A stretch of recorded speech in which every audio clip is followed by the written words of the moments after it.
So, hi. Welcome to 'RV my true diaries' అందరూ ఎలా ఉన్నారు? బాగున్నారా? నేను చాలా బాగున్నాను. మీరు బాగుండాలని కోరుకుంటున్నాను. ఫస్ట్ అయితే ఒక గిన్నెలో పచ్చిమిరపకాయలు, కరివేపాకు, కొత్తిమీర, పుదీనా, ఇంకా ఆనియన్ తీసుకొని దీన్ని మిక్సీలో పట్టుకొని పేస్ట్ చేసుకొని పక్కన పెట్టేసుకోండి.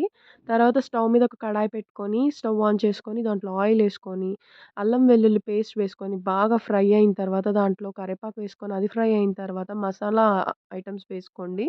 నేను దీంట్లో సాజీరా వేయలేదు. స్కిప్ చేసేసాను. మీరు వేసుకోండి. ఇలాచి, లవంగా, ఇంకా మిరియాలు వేసేసుకొని బాగా కలుపుకోండి. బాగా కలుపుకున్న తర్వాత అల్లం వెల్లుల్లి పేస్ట్ బాగా వేగాలండి. వేగిన తర్వాతనే ఏదైతే మనం మిక్సీ పట్టుకున్నామో ఆ పేస్ట్ మొత్తం దీంట్లో వేసేసుకోవాలి. చాలా సింపుల్ ప్రాసెస్ ఇది. తొందరగా అయిపోతుంది. మీకెక్కువ కష్టమేం పట్టదు.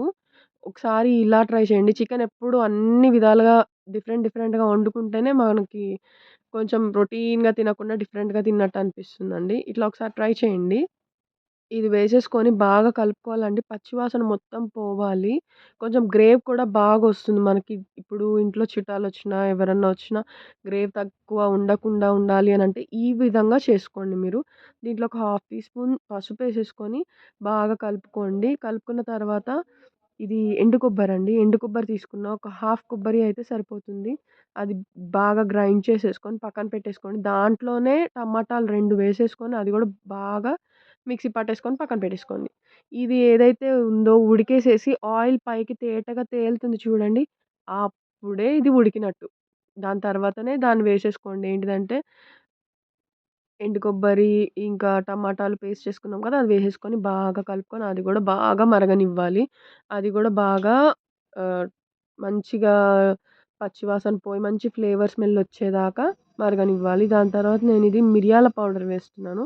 ఒక టీ స్పూన్ అయితే సరిపోతుంది. మీరు తినే ఘాటుని బట్టి వేసుకోండి. వేసుకున్న తర్వాత బాగా కలుపుకోండి. కలుపుకొని మూత పెట్టేసేసి కొంచేపటి వరకు మగ్గనిద్దాము. మగ్గనిచ్చిన తర్వాత మూత తీసి చూస్తే ఇలా ఉంటుంది. దీంట్లో కారం యేసుకుందాము. 2 స్పూన్‌లయితే కారం సరిపోతుందండి. ఎందుకంటే నేను చికెన్‌లో గూడా కారం వేశాను. దీంట్లో కారం వేశాను. పచ్చిమిరపకాయలు గూడా 6 వేశాను. మళ్ళీ పెప్పర్ గూడా వేశాను. ఇంత ఎక్కువ కారము ఇది అంతా చూసుకొని మీరు వేసుకోండి. తర్వాత ఇదిగోండి చికెన్ మ్యారినేట్ చేసి పెట్టుకున్నాననమాట నేను. అది వేసుకున్నాను. మ్యారినేషన్ అంటే దాంట్లో ఓన్లీ ఉప్పు, పసుపు, కారం ఇంతే. అది వేసి మ్యారినేట్ చేసుకున్నది దీంట్లో యాడ్ చేసేసుకున్నాను. యాడ్ చేసేసుకొని బాగా కలుపుకున్నానండి. గ్రేవీ చూడండి ఎంత బాగొచ్చిందో. వేడి వేడి అన్నంలో కర్రీ వేసుకొని తింటే సూపరుంటదండి. ఒక్కసారి ఈ విధంగా మీరు ట్రై చేసి ఎలా ఉంది, ఏంటి అనేది నాకు కామెంట్ ద్వారా తెలియజేయండి. ఓకేనా? Bye friends.